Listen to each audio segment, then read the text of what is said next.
Hello everyone, welcome to Exambis में स्वागत है आप सभी का एग्जाम्बिस प्लेटफॉर्म में to make your preparation 50% faster. मेरा नाम है Kailash Tiwari, except for union bank of India. So दोस्तों, नाबार्ड 2024 फाइनली ओवर हो चुका है कल, यानी कि 24 ऑफ फरवरी को इसका रिजल्ट आ गया।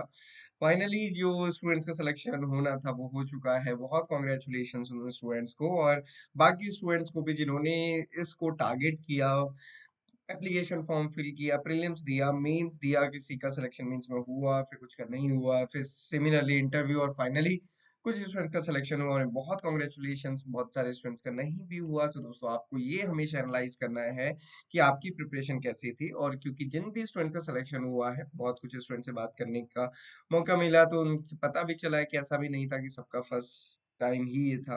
उन्होंने भी अपनी लाइफ में सेटबैक देखे हैं, बट कैसे उसके थ्रू उन्होंने अपनी जर्नी को बढ़ाए रखा, वो इम्पोर्टेंट है।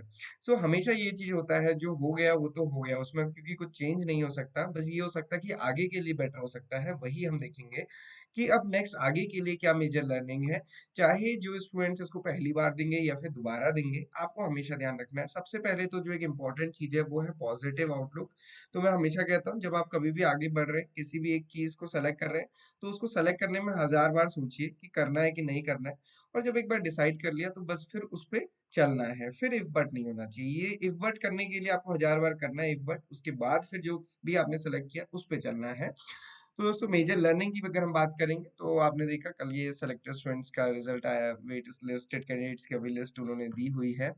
ये प्रोसेस स्टार्ट हुई 27 ऑफ जुलाई को। ये भी एक बहुत बड़ी मेजर लर्निंग है उन सभी स्टूडेंट्स के लिए कि जो ये क्वेश्चन पूछते हैं, सर नोटिफिकेशन कब आएगा, है ना। अभी भी बच्चे पूछते हैं कि सर इस साल नोटिफिकेशन कब आएगा। तो दोस्तों, उसका आंसर यहीं पे है। देखो, लास्ट ईयर नोटिफिकेशन आया 27 ऑफ जुलाई को, है ना। और 15 ऑफ अगस्त तक ये फॉर्म फिलिंग करना था।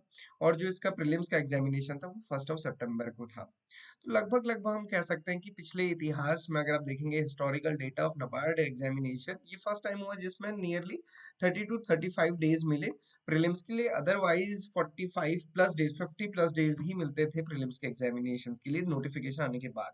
तो दोस्तों, नोटिफिकेशन कब आएगा ये किसी को नहीं पता, बट नोटिफिकेशन जब आएगा उसके बाद कितने दिन मिलेंगे ये आप देख सकते हैं यहाँ पे, ये बहुत कम है। और जिस दिन नोटिफिकेशन आ जाता है फिर लगता है कि अब थोड़ा मुश्किल है। इसलिए प्रिपरेशन पहले से करना बहुत जरूरी होता है। ये एक मेजर लर्निंग है, ध्यान रखिए। हमेशा कोई रूल नहीं है कि आपको 2 महीने मिलेंगे नोटिफिकेशन आने के बाद। और इस बार एक चीज अच्छी हुई हुई थी कि बहुत सारी डिफरेंट डिफरेंट स्ट्रीम्स में नोटिफिकेशन आया था। बहुत डिफरेंट डिफरेंट स्ट्रीम के स्टूडेंट का सिलेक्शन है, उनसे बात भी अभी उनसे, और भी आपके लिए हम डिस्कशन सेशंस करेंगे, ये वीडियोस लेकर आएंगे, तो आप भी देखेंगे कि उन्होंने कैसे कैसे प्रिपरेशन की थी उस सक्सेस में, कैसे उन्होंने अपने मोटिवेशन को भी बनाए रखा और कैसे कैसे वो सक्सेस मिली है। 17 और हम कह सकते हैं 18 डिफरेंट ब्रांचेस में वैकेंसीज आई थी। वैकेंसीज 100 थी। ओके, तो कंपटीशन तो होता है। उसके साथ में अगर आप देखेंगे, मेंस का एग्जामिनेशन हुआ था 20 अक्टूबर को। 1 सितंबर का 20 अक्टूबर को। बट इंपॉर्टेंट चीज ये होती है कि 2 या 3 अक्टूबर को ही मेंस के लिए, या फिर हम कह सकते हैं रिजल्ट आया था, तो उसके बाद बहुत कम टाइम मिलता है। तो आप हमेशा देखिए, एग्जाम के पहले ना ये टाइम कम देते हैं।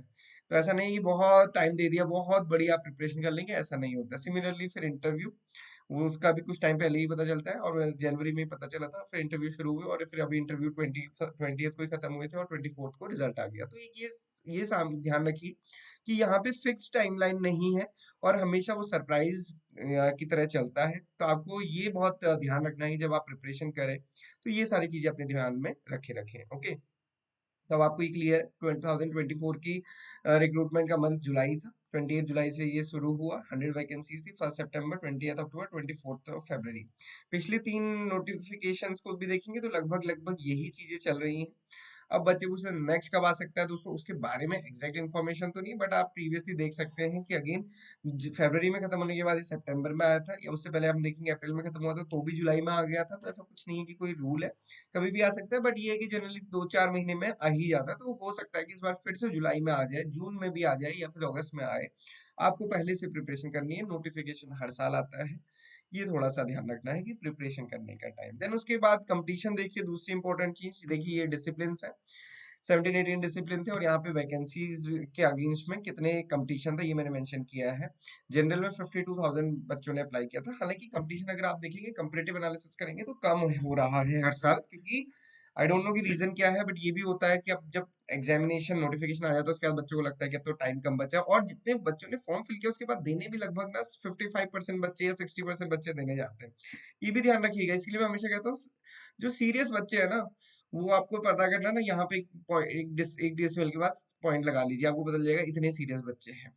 तो आप ये देखिए हर स्ट्रीम में चांसेस होते हैं, और आपको अपनी मेहनत करते रहनी है, क्योंकि प्रीलिम्स तो सबका सेम है। तो ये कंपटीशन भी आप देख सकते हो, एग्रीकल्चर में भी आप देखिए 2 वैकेंसीज थी, 4000 एप्लीकेशन थी, 2000 हर एक वैकेंसी पे कंपटीशन था, अकॉर्डिंग टू एप्लीकेशन देने कितने गए वो अलग बात है, पर अभी सिलेक्शन हुआ है ना। सो मेजर लर्निंग मैं तो यही कहूंगा कि मेजर लर्निंग ये है, क्योंकि एक जो मेजर लर्निंग है जिसकी बात थोड़ा सा दब जाती है, पता नहीं चल पाती, वो ये है कि जब फेज 1 का पेपर हुआ था, प्रीलिम्स का पेपर हुआ था, तो उसमें ना ईएसआई बहुत डिफिकल्ट था, बहुत डिफिकल्ट था। अब जब प्रीवियस ईयर पेपर में देखेंगे तो आपको रिलेटिवली हो सकता है इजी लगे, डिस्कशन हो तो इजी लगे, बट जब जो वहां पे दे रहे थे बच्चे, उनको ये बहुत डिफिकल्ट लास्ट टाइम था। मेंस तो डेफिनेटली होता ही है, डिस्क्रिप्टिव है, उसका तो मैट्रिक्स ही अलग है, बट यहाँ पे ये ध्यान रखना है कि दोस्तों ये डिफिकल्ट आता है, इसके लिए अच्छे से प्रिपरेशन करनी है, एआरडी, ईएसआई और जी को प्रिपेयर कीजिए, अभी आपके पास बहुत टाइम है। अगर हम बात करेंगे, मार्च है, पूरा अप्रैल है, और मई और जून है ना, मई जून और जुलाई भी आप ऐड कर सकते हो, तो आपके पास 5 महीने तो एटलीस्ट हैं ही है, उसके बाद कभी भी आ सकता है, और फिर एक एंग्जाइटी भी हो जाती है नोटिफिकेशन कब आएगा, क्या है क्या नहीं है। तो इस टाइम को आप अच्छे से अगर प्रिपेयर कर लेंगे तो आप बहुत अच्छे से दे सकते हैं। तो ये मेजर लर्निंग है, तो मेजर लर्निंग मैं तो यही कहूंगा कि अनएक्सपेक्टेड रहता है, क्या डेट है, क्या वैकेंसीज है, क्या स्ट्रीम है, साथ ही साथ ये पेपर डिफिकल्ट है, तो ये एक मेजर लर्निंग है, इसके अकॉर्डिंगली प्रिपेयर कीजिए। कट ऑफ अभी नहीं आई है, जब कट ऑफ आएगी तो फिर उसके बाद डिटेल एनालिसिस करेंगे, आपको बताएंगे। तो दोस्तों हमेशा ध्यान रखिए, think big, trust yourself and make it happen, start with previous year paper, आपको सारे पेपर हमारे पास मिल जाएंगे।